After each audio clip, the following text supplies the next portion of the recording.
ఆశ్రయుడా నా యేసయ్య, స్తుతి మహిమ ప్రభావము నీకేనయ్యా.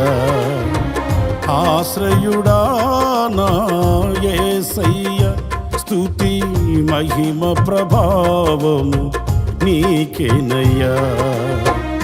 విశ్వ విజేతవు, సత్య విధాతవు, నిత్య మహిమకు ఆధారము నీవు. విశ్వ విజేతవు, సత్య విధాతవు, నిత్య మహిమకు ఆధారము నీవు. లోక సాగరాన కృంగిన వేళ నిత్యమైన కృపతో వాత్సల్యము చూపి నన్ను చేరదీసిన నిర్మలుడా నీకేనయ్యా ఆరాధనా, నీకేనయ్యా స్తుతి ఆరాధనా, నీకేనయ్యా ఆరాధనా, నీకేనయ్యా స్తుతి ఆరాధనా. ఆశ్రయుడా నా యేసయ్య, స్తుతి మహిమ ప్రభావము నీకేనయ్యా.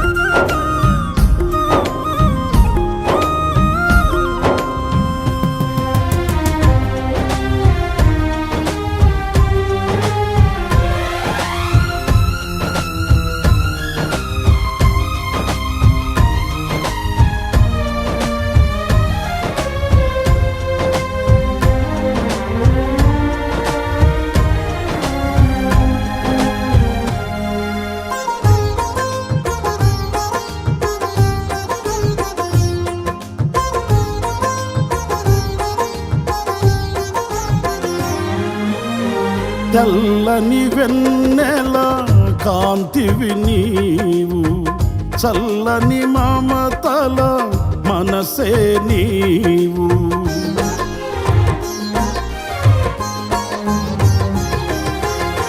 తెల్లని వెన్నెల కాంతివి నీవు, చల్లని మమతల మనసే నీవు. కరుణను చూపి కలుషము బాపి నన్ను ప్రేమించిన ప్రేమవు నీవు. కరుణను చూపి కలుషము బాపి నన్ను ప్రేమించిన ప్రేమవు నీవు. జనులకు దైవం, జగతికి దీపం నీవుగాక ఎవరున్నారు. నీవే నీవే ఈ సృష్టిలో కొనియాడబడుచున్న మహారాజువు. నీవే నీవే ఈ సృష్టిలో కొనియాడబడుచున్న మహారాజు. ఆశ్రయుడా నా యేసయ్య, స్తుతి మహిమ ప్రభావము నీకేనయ్యా.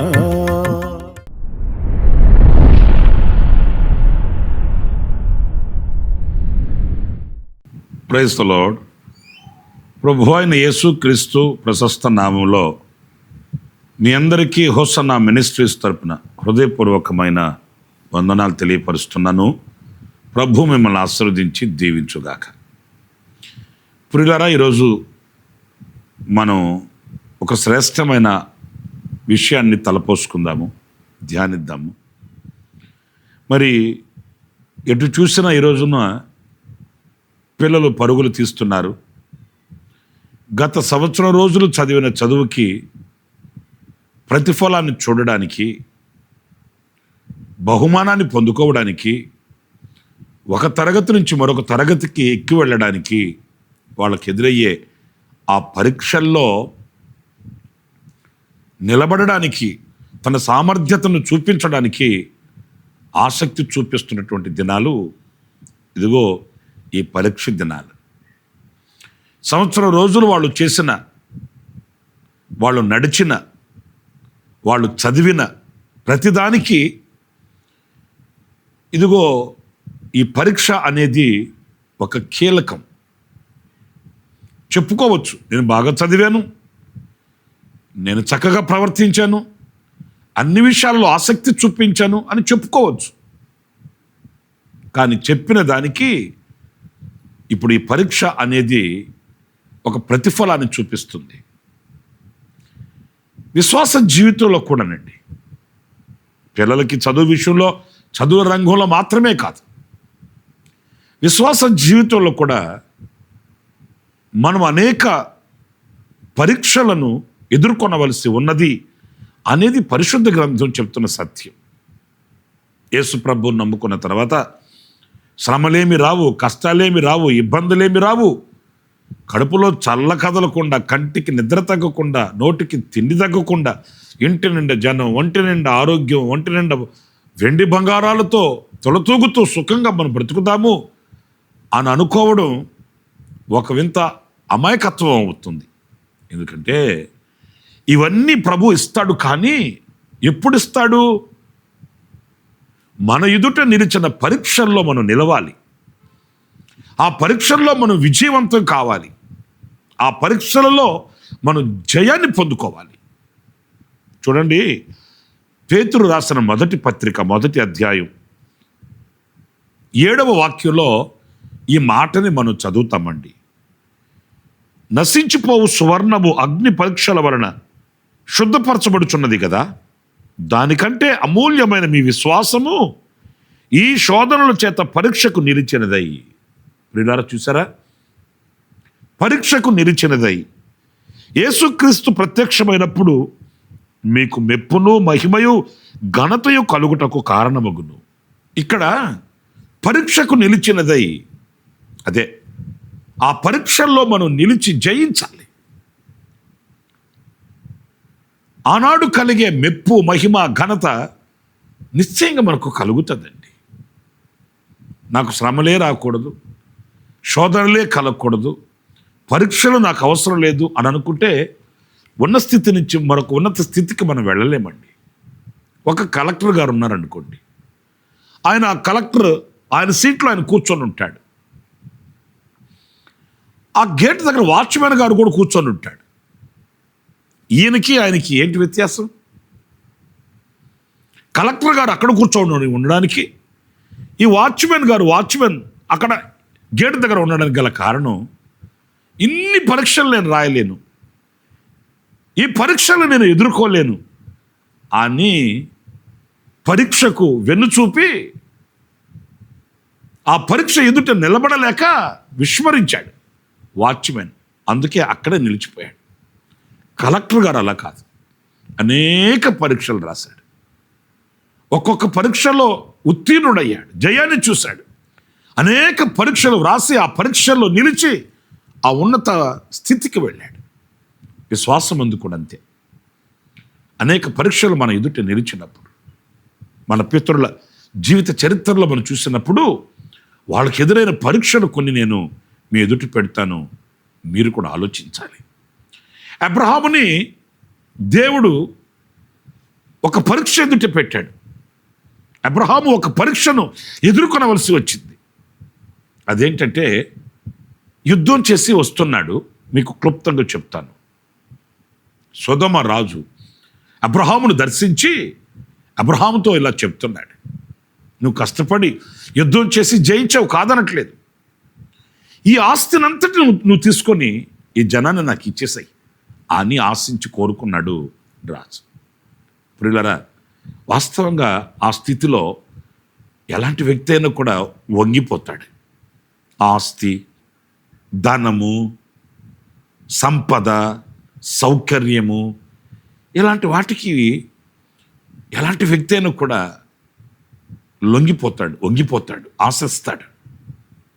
ఒకవేళ తనకి కావలసినంత ఉన్నప్పటికీ వచ్చేదాన్ని ఎందుకు పోగొట్టుకోవాలి, ఏ పరిస్థితులు ఎలా ఉంటాయో, ఏ రోజులు ఎలా మారుతాయో మనకు తెలియదు అనే ధోరణిలో ఆశిస్తాడే కానీ నాకు అవసరం లేదని ఉల్లంఘించే వ్యక్తులు అరుదుగా కనిపిస్తారు. చూడండి, ఒక పరీక్ష లాంటిదే ఇది. అబ్రహాముకి ఇది ఒక పరీక్ష కాలం అనుకోవాలి. ఆశించాలనా, ఉపేక్షించాలనా, తీసుకోవాలనా, ఉల్లంఘించాలనా? ఈ పరీక్ష దగ్గర చాలామంది ఓడిపోతారండి. వాక్యం చదువుతున్న వాళ్ళైనా, ఆరాధన చేసేవాళ్ళైనా, ప్రార్థనలు చేసేవారైనా, ఎలాంటి భక్తులైనప్పటికీ ఎక్కడ ఓడిపోయేది? ఇదిగో ఇలాంటి పరీక్ష వచ్చినప్పుడే. బిలాం ప్రవక్త ఉన్నాడు కదా, ఇల్లంత వెండి బంగారములు నాకు ఇచ్చినను యెహోవా మాట సెలవు చొప్పున కాకుండా నేను రాను వెళ్ళను అన్నాడు. ఇల్లంత వెండి బంగారాలు నాకు ఇచ్చినా నేను కదలనన్న వ్యక్తి రాజుగారు, బాలాకు రాజు మంచి ఆఫర్ ఇచ్చేసరికి లొంగిపోయాడు. దేవునితో స్వయంగా మాట్లాడగలిగిన ఆధిక్యత కలిగిన వ్యక్తి కూడా ఎప్పుడైతే బాలాకు రాజు ఆఫర్ ఇచ్చాడో వాటికి లొంగిపోయాడు, పరీక్షలో ఓడిపోయాడు. దేవుని ప్రజలైన ఇశ్రాయేలీయులను శపించడానికి పూనుకున్నాడట. ఎంత ఘాతకానికి ఒడికట్టాడో చూడండి. ప్రియమైన సహోదరులారా, ఇశ్రాయేలీయులకు మొదటి రాజు సౌలు దీన స్థితిలో నుంచి దేవుడు తీసుకుని వచ్చి అతన్ని రాజుగా చేశాడు. అమాలేకీయులందరినీ హతం చేసి రమ్మని ప్రభు పంపాడు. సౌలు ఏం చేశాడు? బక్క వాటిని చంపి బలమైన వాటిని తెచ్చుకున్నాడు. సమూయేలు ప్రవక్త వెళ్ళాడు, సౌలా ఏంటి నువ్వు చేసిన పనేంటే? అల్పుడుగా ఉన్నప్పుడు దేవుడు నిన్ను ఏరుకొని కోరుకొని ఈ స్థితికి తీసుకుని వస్తే, ఒక రాజుగా నిన్ను అభిషేకిస్తే నీ ఇంట వినబడుతున్న రంకిరేంటి, కేకలేంటి? మాట మార్చాడు సౌలు. నీ దేవుడైన యెహోవాకి బలర్పించడానికి తెచ్చానంటాడు. కాదు, ఆశ చంపుకోలేక బక్క వాటిని చంపి బలమైన వాటిని చేతబట్టుకొని తీసుకొచ్చుకున్నాడు. ఓడిపోయాడు. పరీక్షలో నిలబడలేకుండా సతికిలబడిపోయాడు, అపజయం పాలయ్యాడు. దైవజనుడి దగ్గరే ఉన్నాడు, దైవజనుని యోగక్షేమాలు చూసుకుంటున్నాడు. దైవ సేవకుని దగ్గర భక్తి కలిగిన వ్యక్తిగానే ఉన్నాడు గెహాజీ. కొంచెం ధనం కనబడగానే పురిలారా పరీక్ష ఎదురయ్యింది అబ్రహాముకి. ఆ పరీక్షలో నిలిచాడు అబ్రహాం.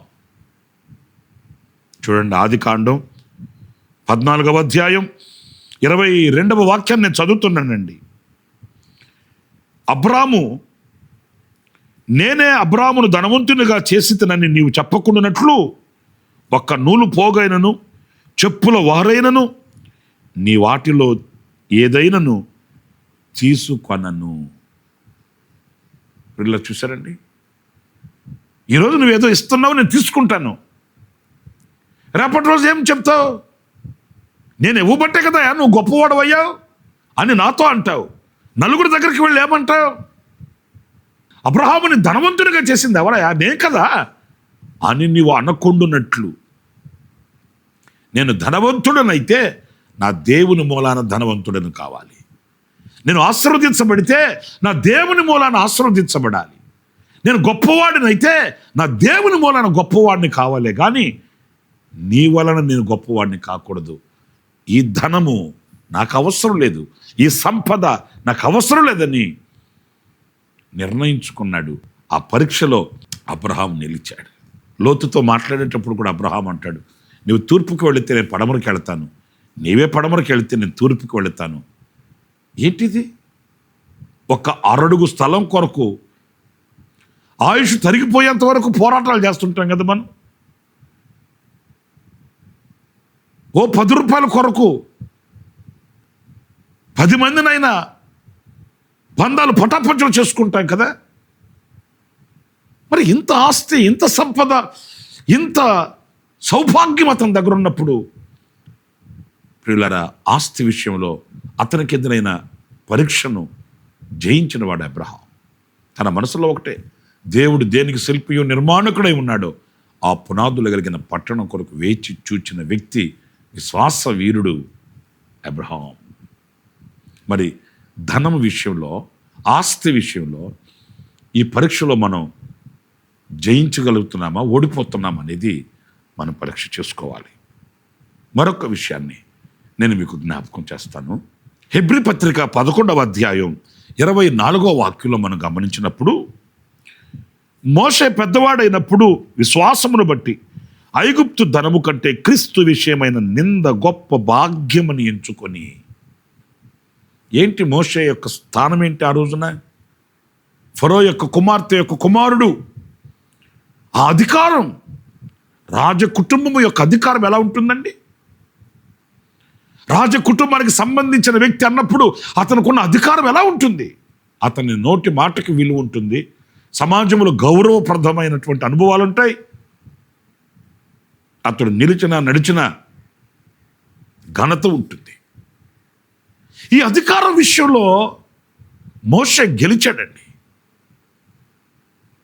ఒకవేళ దేవుడు మోషేని పరీక్షించి చూడవచ్చు. ఈ సంపద, ఈ అధికారం, ఈ ఘనతనిచ్చాను ఇతనికి, వీటిల్ని విడిచిపెట్టి దైవ చిత్తానికి తల వంచి బయటకు వస్తాడా, లేకపోతే వీటికే లొంగిపోతాడా? మోషే జీవితంలో మనం చూస్తాము, ఈ అల్పకాలము, ఈ పాపభోగం అనుభవించుట కంటే దేవుని ప్రజలతో నిందే గొప్ప భాగ్యమని ఫరో యొక్క కుమార్తె యొక్క కుమారుడు అని అనిపించుకోవడానికి అతను ఒప్పుకోలేదట.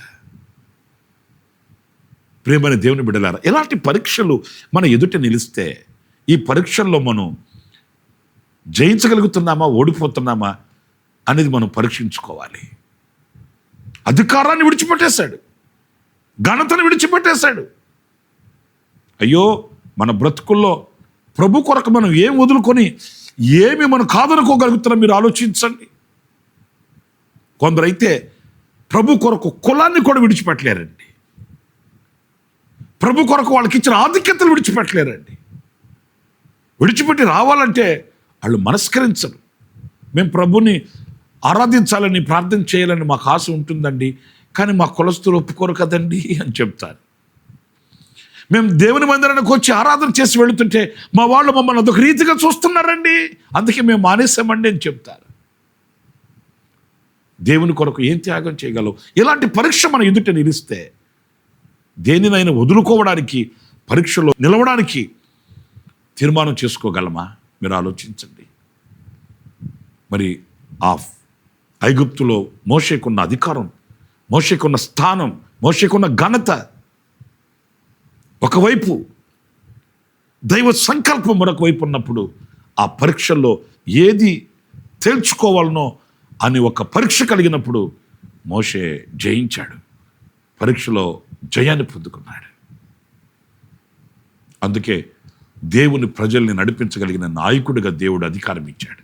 ఈ అధికారాన్ని వదులుకున్నాడు కనుక ఆ అధికారం ఇచ్చాడు దేవుడు.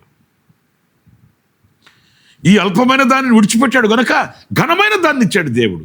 ఆయన ప్రజలను నడిపించగలిగిన గొప్ప నాయకుడు అయ్యాడు. ఇంకా అంతేకాదు, దేవుడు మోషే ద్వారా అద్భుతాలు చేయించాడు. దేవుడే చేయించు కదా, మోషే ద్వారా చేయించాడు. మోషేని సాధనంగా వాడుకున్నాడు, మోషేని పత్రికగా వాడుకున్నాడు. మోషే కర్ర చాపితే ఎర్ర సముద్రం పాయలైందండి. మోషే బండను కొడితే నీటి ప్రవాహం ప్రవహించిందండి. మోషే ప్రార్థనకి విలువిచ్చాడు, మోషే మాటకి ఘనతనిచ్చాడు.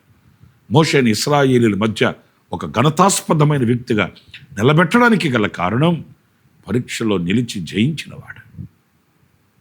మరి మనం పరీక్షలో నిలవగలమా? మరో చిన్న విషయం కూడా నేను మీకు జ్ఞాపకం చేస్తాను.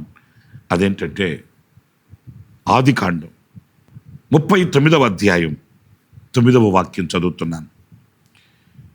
నీవు అతని భార్యవైనందున నిన్ను తప్ప మరి దేనిని నాకు అప్పగింపక ఉండలేదు. కాబట్టి నేనిట్లు ఇంత ఘోరమైన దుష్కార్యము చేసి దేవునికి విరోధముగా పాపము కట్టుకుందనని తన యజమానుని భార్యతో అనెను. ఇది యోసేపును గురించి చదివిన వాక్యం. యోసేపు ఐగుప్తుకి ఒక బానిసగా వెళ్ళాడు. నమ్ముకున్న అన్నలే అమ్ముకుంటే, నానే నరుడు నరలోకంలో కానరాకపోతే, ఒంటరిగా ఇంటి మీద ఒంటిగా ఉన్న పిచ్చుకవలే చేతులు కట్టుకొని అందరూ ఉండి ఎవ్వరూ లేరు అన్నట్లుగా ఒక బానిసగా పట్టబడి కట్టబడిన వాడు యోసేపు. ప్రియులారా, యోసేపు ఐగుప్తుకు వెళ్ళాడు. ఆ ఐగుప్తులో యోసేపుతో కూడా దేవుడు నిలిచాడు. కన్నవాళ్ళు, కొన్నవాళ్ళు, ఉన్నవాళ్ళు లేకపోయినా దేవుడు యోసేపుతో కూడా ఐగుప్తులో నిలిచాడు. యోసేపు చరిత్ర మీ అందరికీ తెలిసిందే. యోసేపు చేసిన ప్రతి పని దేవుడు అతనితో కూడా ఉండి సఫలం చేశాడు, ఆశీర్వదించాడు. కారణం ఏంటో తెలుసా? పరీక్షలో నిలిచినవాడు.